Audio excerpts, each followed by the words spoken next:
Welcome to Morning Infusion with Dr. V. Have you wondered what it would be like to be a nurse that was burned out? Turn that story around to owning a company helping other nurses with their burnout. Well, stay tuned to our special guest. My name is Dr. Viola Pierce. I am the owner and the CEO of VP Nursing and the Nurse Nurturer and the facilitators of Secret Suppers Worldwide with Dr. V, where our goal is to equip healthcare professionals to be financially stable, to lead a full, empowered life. Our goal is to come to you each Monday, Wednesday, and Friday at 7:30 a.m. Eastern Standard Time to give you the fuel to crush your goals to show up exceptional on a daily basis.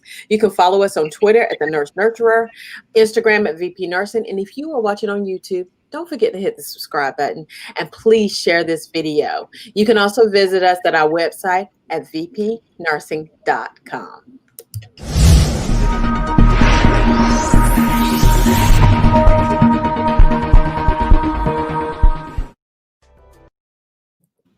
Our special guest today is Mary Buffington.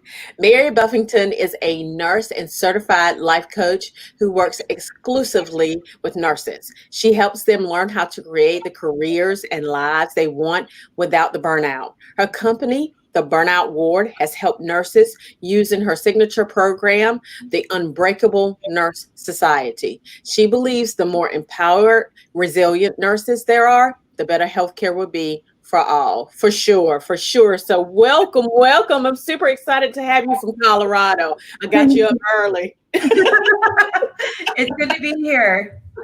It's good to have you. So now tell us about your journey in nursing. So how long have you been a nurse and how long did you choose, why did you choose a nursing profession? I don't have an amazing story of having this nurse that changed everything for me. I just knew one day that nursing is where I wanted to be. I was 14, 15 years old. And I'm like, I'm going to be a nurse, and basically stuck through it. And I've been a nurse since 2006. So that's about 15 years now. It's crazy to think. I feel like I'm still a new nurse, even though I'm 15 years in. And it really was this calling that I never planned. I didn't nurse my dolls or anything like that as a kid. I didn't do anything like that at all. It just was this is where I'm going to be. And you just finished your master's program, didn't you? I did. I'm in it for the long haul now. Super exciting. Doctorate. Super exciting. Thank you. So now you're the owner and the founder of the Burnout Ward. What was the primary reason that you decided to start that business? Yeah. So in 2014, I hit massive burnout. And I don't mean pretty burnout. I mean, I was a mess across my life burnout. I was working in the Bay Area and driving it could be up to 3-4 hours in my car a day, driving back and forth. Yeah, I don't know why I did this to myself. I have to be honest. I was just that commute was brutal because if there was rush hour, it's just And I was not taking break. I was not getting my breaks. I was working overtime frequently. I was in this place where I basically was draining myself. The whole entire idea of having your cup, you want to keep your cup full. My cup was empty, dried out, and starting to crack. And that's where it was. And I really reached a point where I knew I needed to have a big change in my life, or else basically it was going to be me probably having a mental breakdown. So I quit my job. I went and got 3 per diem jobs, which of course made no sense. I was just a hot mess because I really was in that place of when you get to that level of burnout where you basically lose your sense of purpose in nursing, that's where I was. I didn't even know if I wanted to be a nurse anymore. And I spent about 3 years basically wandering the desert, if you will, doing as much self-care as I could think of. I was literally doing eat, pray, love trips, going on meditation retreats. I was doing all the things, but I was still really unhappy. And then I started another job, moved to Denver with my boyfriend, who's now my husband, and was just thinking I can't keep living like this. I can't keep dealing with this stress, this feeling like I don't want to be a nurse anymore. I need to basically really figure out what's next for me. So I did what any practical millennial would do and start listening to podcasts and found my first life coach that way. And she basically changed everything for me. I went from being this person that I like really didn't know what I wanted to do, if I wanted to be a nurse, to I started putting abstracts together. I was talking to my boss about my professional goals. Like my career completely changed all because of coaching. And when I think back to 2014 and being in that really dark place where I'm just like, I don't really know if I want to be a nurse anymore. Maybe I could do IT, maybe stripping or doing some sort of work like that is a practical career decision.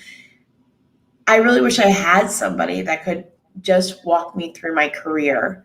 And so that way I stop like letting burnout destroy not just my career, but my life as well. And that's why I created the Burnout Ward, because I never want anyone to be in that place where they feel so alone. And that is so true, because I think that as nurses, we think about the patient all the time. But the reality is that if we, again, don't put the oxygen mask on ourselves, and just like you, for me, coaching was a game changer. It changed the entire realm of what I now do. And so I'm super excited that you are pouring into these nurses that are burned out, because we need nurses, right? And so I'm super excited about the business. And what are some of the things that you think that leaders can do to decrease burnout in the nursing profession? I've done a lot of research because I have a master's. My master's is focused on leadership and administration. And I'll be very honest, when I started school actually when I was in the middle of recovering from burnout. And it was just like, I need to figure this out. So going to school made sense. And I use a lot of those tools that I learned from this leadership administration side, because there's a level of, we aren't taught these things in, our fundamental or bachelor's nursing school. We don't really have the same language we don't really have the same language with the leaders. I'm sorry, my brain just went totally, I'm having a brain fart. What was the original? What are some of the things that you think that leaders can do to decrease burnout in the nursing profession? Okay, so I'm like, my brain went down squirrel. But one thing that came out of this is I did a lot of research about thinking about burnout for the leadership viewpoint. Mm-hmm. And I do believe there's a strong correlation between leadership burnout and their staff burnout. That's right. I see a lot of leaders, and I've coached a couple nurse managers. So it's been really interesting seeing where they're basically pushing themselves insanely and not taking care of themselves, not taking their vacations, not taking their breaks for themselves, and like doing extra work, trying to figure out how to solve problems versus working on their team on that next level. Because you cannot manage a team like you manage patients. It's so different. Yeah, it's so funny that you say that, because yesterday, I don't know if you seen my live yesterday, but literally I said the very same thing. I said, when you are taking care of your patient, it is very different than taking care of your team. It's a whole different ball game. So, man, that is true. I see this with leaders where they're like, well, no, I need to manage how the schedule goes out. I need to manage and make sure that everyone sort of gets their breaks and stuff. I'm like, you have a team. People want to have, there are a lot of nurses that they want that opportunity. And when we sort of do that whole entire thing, it gets into that micromanaging level. And nobody likes being micromanaged. When we prop people up as leaders, they're going to act like leaders. But I really believe that if you're having a lot of nurse attrition due to burnout, you need to reflect back on yourself and see, am I taking care of myself? Am I basically leading in a way that's really empowering my staff? Teams, thank you, staff. Because they're colleagues, but they're also staff. And am I basically setting them up to be successful? Are they getting their vacations? Are they basically getting the things they need to be? Am I doing that? Are they doing that? and see what happens, because it can That's really right. change a lot of things. Because you attract who you are, right? So if you're burnout, you're going to attract the burnout staff, right? It just is what it is. And Mhm. so, yeah, that's for sure. Now, what is the responsibility of the nurse to ensure that they decrease their own burnout? From my own experience, Hmm. I was really good at giving chemotherapy. Like I could basically I was tasked like bam, bam, bam. And even with my burnout, I could do that, but my heart wasn't there. And you're showing up at a place where your heart's not there, and this is supposed to be your profession, especially in nursing. It really makes it's like almost like a void is created in your life. And so burnout, I mean, like decreasing your own burnout, like a lot of times you need to have that awareness, because it's going to impact patient care for Hmm. starters, because you're no longer that invested in what you're doing. You might be really good at it, but your heart is not there, and you're not going to be as good as you could be. The other thing is, really, do you want to have a life where you are just in this place of hating your job, hating your career, hating being a nurse? That is a horrible place to live. I work in cancer, and so I work with a lot of people that are in with terminal illness, and they're looking back at their lives and they have those regrets about their career. And I don't want any nurse to have the same sort of regrets. That's right. That's right. And it's about your purpose. It's having your purpose and making sure that you are going towards that purpose and understanding. And typically, and I say this all the time, that your purpose comes out of your greatest pain. So, typically that's where it's a great, I work in a different area now, but it, literally, this is what I'm designed to do because it Mm. came out of my greatest pain. So yes, I love that. Now you, like I said, you went back recently to get your higher degree. Congrats on that. But what was your primary reasoning for returning for your higher degree? Yeah, as I said earlier, it's sort of I was really in this place where I was just wandering the desert, lost, spending my time trying to figure out what was next for me. And for me, it was not, I wanted to leave bedside. I didn't want to work bedside anymore. I didn't want to work in giving chemotherapy anymore. You get to the point where there's things you don't want to do.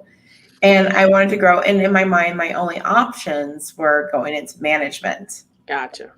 So this was like, well, this makes the most sense for my next level of growth. Gotcha.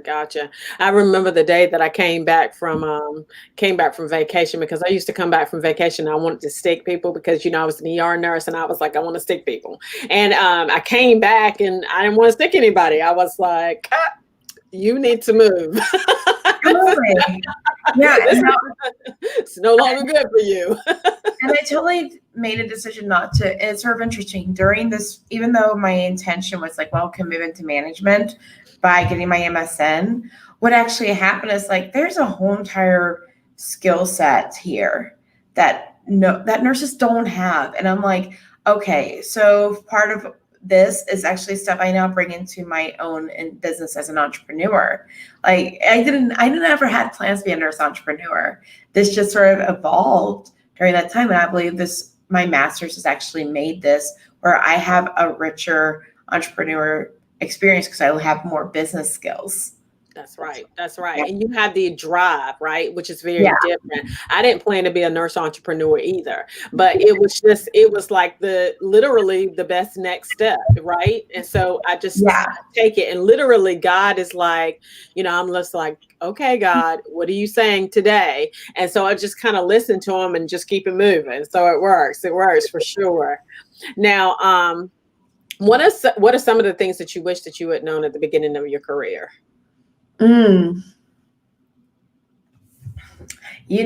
Like sitting here in this moment, I think the biggest one is nobody's going to take care of you.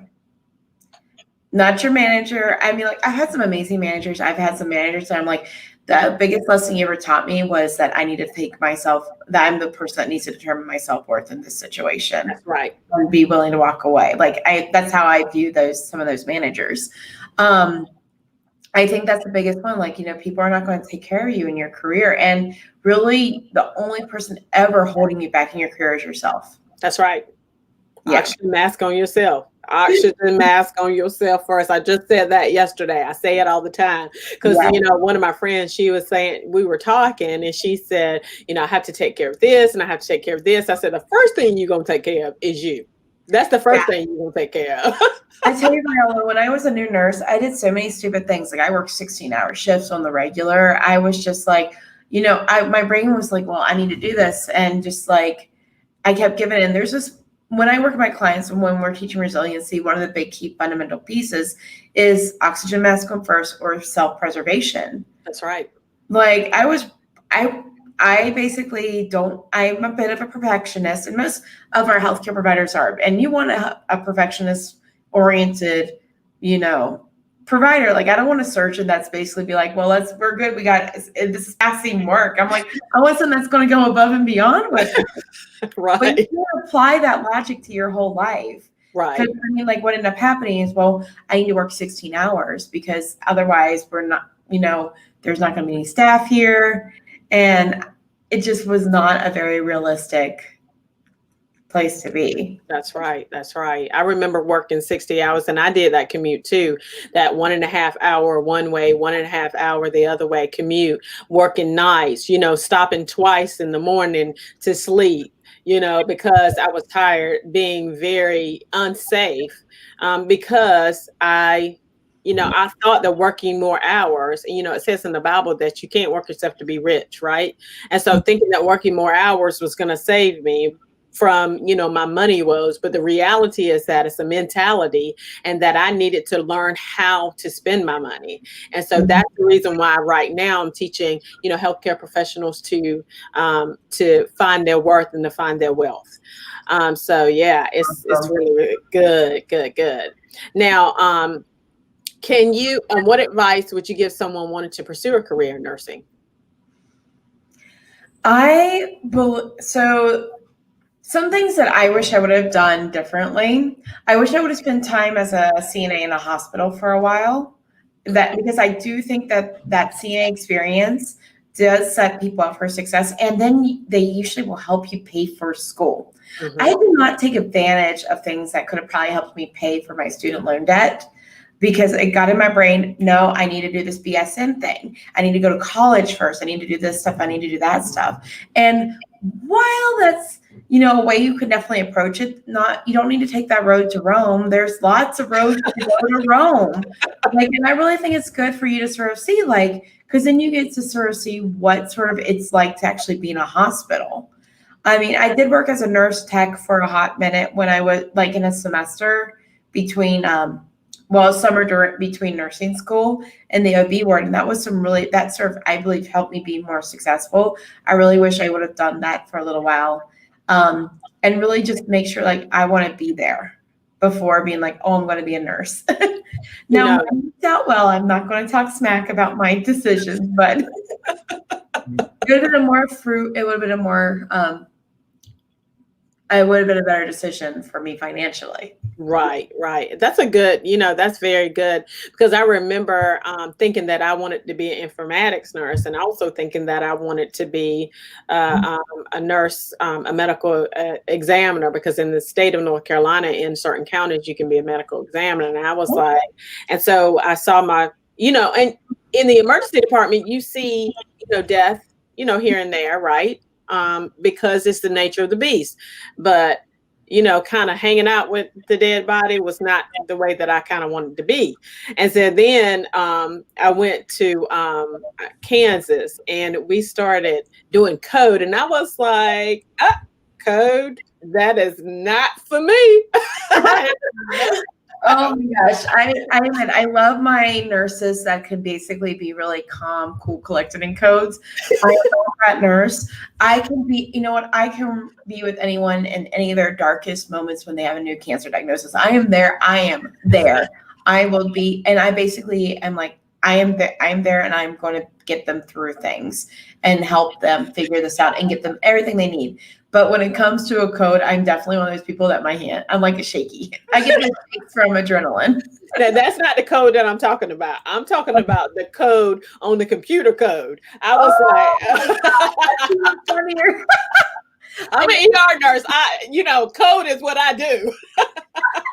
Yeah, like in your seriously, you're probably rocking out at that. And I'm like, it's fine. Like you don't have to really do any in nursing. You can really do anything.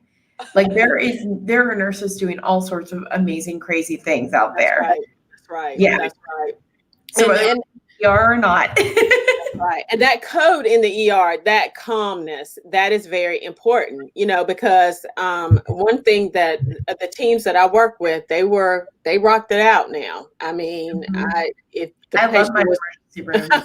Like, you all tribute. a tribute to you too. Yeah. Tribute to you too.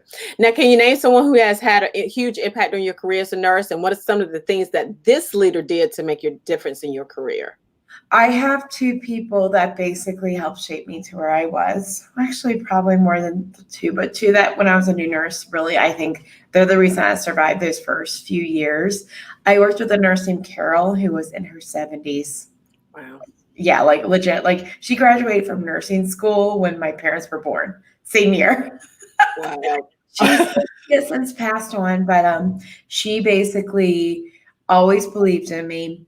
And she had this really crazy career. So I think that sort of was my first hint that you could really do what you want. Like she was a social worker in the Bronx for a while there. She basically lived in different areas. She did mental health. And she just really was one of those people like, you can go do what you want. Don't worry about it. And that really inspired me. And then another nurse, her name was Amy. These two nurses, without them, I don't know if I would have made it past my first few years. Like they really shaped me. And what I've always learned from Amy is you don't have to take what people or the patients say seriously. Like, they had their own stuff going on. This has nothing to do with you. You're talking about whenever they attack you. That's what you mean? When you have, because let's be real we deal with people that are in not in their best moments in their life. Like they might be in pain. They might be scared. Because, I'm sorry, the only difference between a toddler and an adult is there's, it takes the toddler a little bit less to freak out. Like I'm an adult. I've had freakouts. TSA, that's a good way to start having me turn into like, I'm going to reach into my inner child and pull it out because I hate standing in line in the TSA. But it's too funny. I love it. So now, what is the story about a patient, considering HIPAA, because we don't want to do that has made a difference in your life? I'd say working in cancer care, you get a lot of those patients. One of my favorite patients, he was a firefighter with lung cancer, and he was a non-smoker. But he basically, him and I would have these long conversations about goals and dreams and stuff. And it was interesting because he was trying to figure out how to basically, he was at peace with his diagnosis, even though he was young and he had so much to live for. Like he had, him and his partner had kids that they had adopted and stuff like that. And it just was a reminder of the importance of we are here to live, even when we're not necessarily, when there's, we might be a little bit more facing our mortality. Yeah. And that is super important because a lot of times I think what happens is I had a patient, this way back when, we had a code. This was when I was on the floor. We had a code in one room, and then I walked into his room, and he looked at me and he said, he asked me whether she had passed away or not, and I just shook my head, yes.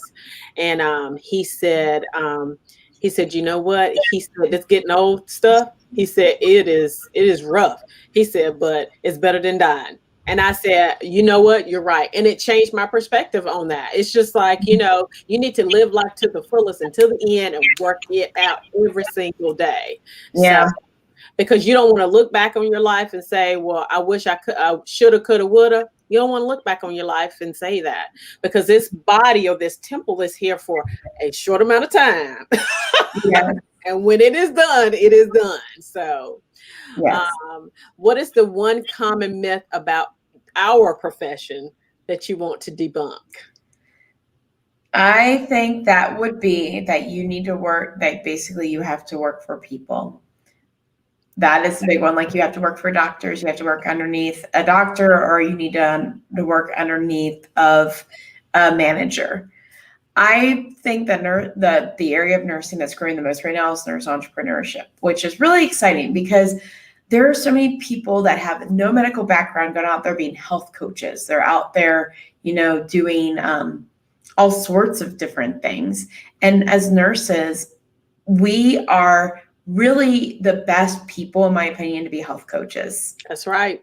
Best people. Honestly, like I want to see more nurses stepping into health coaching roles, to be honest with you, because we have so many people in the United States that are so unhealthy right now. And getting 15 minutes with your doctor to say, go get on the treadmill and stop eating carbs. I mean, we are good at helping people strategize.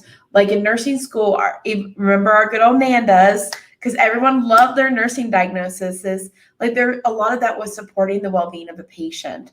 And I believe that nurses are really good at helping people live better lives. So I would like to see more nurses stepping into that place of power as someone that's like, let me help you figure out how you can be healthy, especially for our people that are with comorbidities such as hypertension and diabetes. We can help them in ways that are actually a little bit more informed versus a one-size-fits-all approach. And and that's really good, because the reality is so powerful, what you just said, because the reality is, if you look at Maslow's hierarchy, at the base of Maslow's hierarchy is your physiological being. And so you have to get your physiological being together first in order to be able to get to that entrepreneurial spirit, right? And so, because, being an entrepreneur is not necessarily the easiest thing in the world to do, but I'm going to tell you, it is freeing. It is freeing. Yeah. It is amazing. You'll work hard at the beginning, but it will eventually pay off. I promise you. Now, can you tell everyone where to find you? Sure. If you go to burnoutword.com, you can find me there. And then basically I have some different tools to help you if you are in burnout. For me, when I was really having a lot of challenges, I had issues going into work. It's like pre-shift anxiety, pre-shift dread, whatever you want to call it. Or just sitting in your car, like, all I want to do is go home, watch Netflix, and curl up underneath the blankets. I don't want to be here today. I have a nice little tool to help you if you're in that place, so that way you can get in the door and hopefully have a better day. And if you're looking for me on social media, the place I'm most active is Instagram. You can find me at Burnout Ward. Sweet.